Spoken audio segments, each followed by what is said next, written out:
Jaideep, the era of 5G is truly upon us with the network benefit in terms of speed, in terms of latency, bandwidth, and this is going to form the backbone of 5G infrastructure. Your thoughts on what 5G means for India and the economic impact it can have?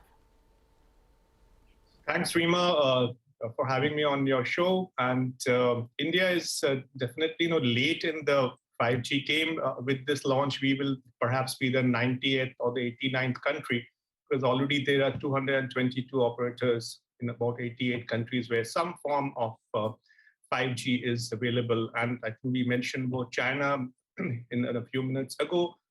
Comparable population, though 6 times larger economy, it's more than 900 million 5G connections, if I may say so, are already there. China Mobile itself has got more than 500 million 5G connections already, and about 1.7 million towers, etc. there. Having said that, Rima, I think we have seen in telecom sector, some other businesses also in India, that once something is launched and beyond a threshold, the ramp up is usually quite fast if the parameters in the environment facilitates that. We have seen it in mobile broadband. We went nowhere. Now we are, probably towards the top. We have seen it in many other industries in India. So in short, I would think we have come late into the game, but this is an important development for the nation. And we'll see, how the rollout, the launch in various parts of country that happens. On your point on economic impact, I've seen, and you also mentioned earlier in this program, that $450 billion by 2035 is the economic impact. These are numbers which are estimated, right now. This could go much, beyond that number, or could be a little less, depends on how the, these 5G and its applications and use cases unfurl over the many years. See, all are veterans on this program, and we have seen the evolution of telecoms all over the world and India. At one point of time, we used to address the same question, saying, what is the impact of a mobile phone on the economy? What is the impact of mobile broadband on economy? Each 10% mobile broadband penetration would enhance GDP by 0.8% to 1.2%, etc. Now the question we are addressing worldwide is, what's the impact of mobile speed on the economy? And based on some research which I read recently, it seems that for doubling of the broadband speed, which of course 5G is much more than double of the 4G speed, there is an impact of 0.2% to 0.5% in the productivity across emerging countries, developed countries. So I think to summarize on the economic impact, we'll see. If I were to guess today, I think the economic impact, direct, indirect, tertiary, on this 5G, if used in an efficient manner, more for the enterprise and utilities and government applications, could be much more than 450 billion, but we'll have to see. That's 2035 is too long ahead, but I would think that kind of number is doable much before time.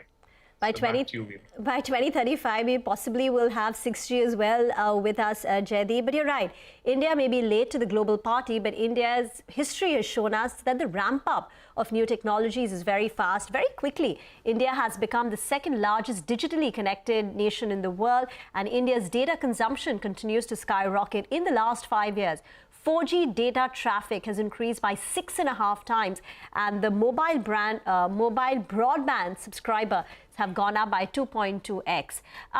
You spoke about the potential, right? $450 billion is what the government pegs it by 2035. According to you, if the enterprises manage to get the full potential and benefit of 5G, the impact could be even higher than that. But what would be the challenges? What are the pitfalls, according to you, Jaideep? See, firstly, and I'm happy you're bringing in the enterprise dimension here. Typically, what I read in the media, it's always about, we can download a movie in 5 seconds and all that. But the basic market for 5G, at least for now, which can be monetized by the operators, they need to make money. 1.5 lakh crores has been committed already for just the auction spectrum, and there's more to go for the rollout, etc.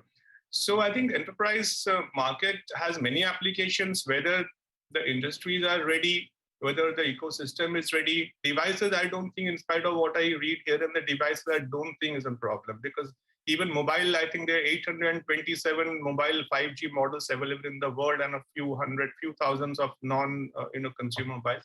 I think it's more of the ecosystem and readiness, willingness of the enterprise customers, and of course pricing, which could see some of the challenges in the initial period of time. Regulatory, I think, is by and large reasonably getting sorted out, or hopefully will get sorted out with all the series of amendments, especially in the last 1 year, starting with ROW and other things around the procedural reforms, etc. So I would think more around this readiness and availability of meaningful and value-added use cases would drive.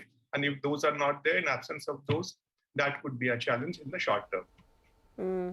But you said that India is perhaps the 89th or 98th country in the world to launch 5G, and global experience seems to suggest